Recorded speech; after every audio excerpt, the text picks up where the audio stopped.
Hi, and welcome to Mobile Youth TV. I'm Gani Kunto. So, after a decade of tracking and researching mobile and youth culture all over the world, Mobile Youth is publishing its latest annual report, the 2012 Mobile Youth Report. We have a special chance to interview the founder of the company, who is also one of the key authors of the report, Graham Brown. Hi, Graham. How are you doing? Doing great, Gani. How are you? I'm doing great also. So, Graham, after 10 years of delivering insights on mobile youth culture, I think it's fair to say now that you're one of the foremost experts when it comes to the subject. What do you think is the most important change in mobile and youth culture over these 10 years? And how is that reflected in the report? Hmm, that's a good question. So look at where we are now with young people on mobile phones. We're dealing with what essentially is an educated market. These people aren't buying their first phone, and they're not also getting hand-me-down phones. So really what we've got is an educated market who are already out there looking for new products and services, looking for new ways they can use the mobile phone.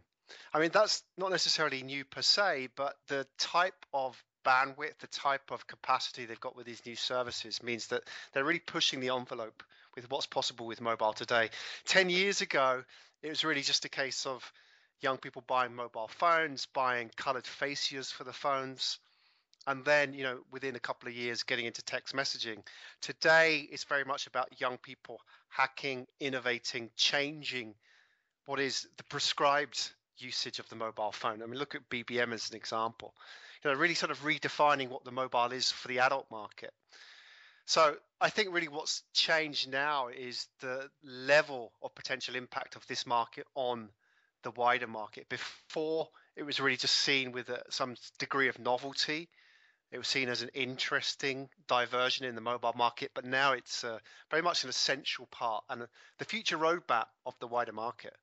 Interesting. So that's seeing the youth market. But how about the grand scheme of the mobile market right now? What makes the Mobile Youth Report 2012 a must read? Well, we've come a long way, and I think what's important in the last 2 years is obviously the growth of smartphones. And really what that's done is both open up the potential, the opportunity for existing players, but also invite new players in. We only have to look at the arrival of the Apple iPhone and how that's really redefined the market. And especially now that young people are getting hold of smartphones and that's becoming the de facto for them, it really means that for the mobile industry, we've moved on now. The mobile industry needs now to not be looking at numbers in terms of how many subscribers can we get, how many young people can we get onto the network, or how many young people can we get buying our phones. And that's really a business which for the mobile industry was all about widening their market share.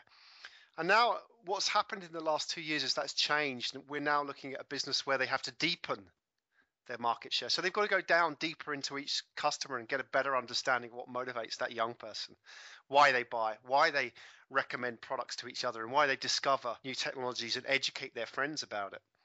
So I think it's a game changer now, the last 2 years, from, as I said, from broadening the market to very much a deepening. All right. So, as I understand it, the report itself is in 6 parts, right? Covering the Generation O, dynamics of influence on the youth market, customer experience, mobile money, social media, and mobile apps. All very interesting, all very useful. Graham, which of these parts did you most enjoy developing? Well, I have to say that the first part, which is really the fundamental, Mm-hmm. Generation O, because that really allowed us to go deep into what could only be described as the social and psychological drivers of young people.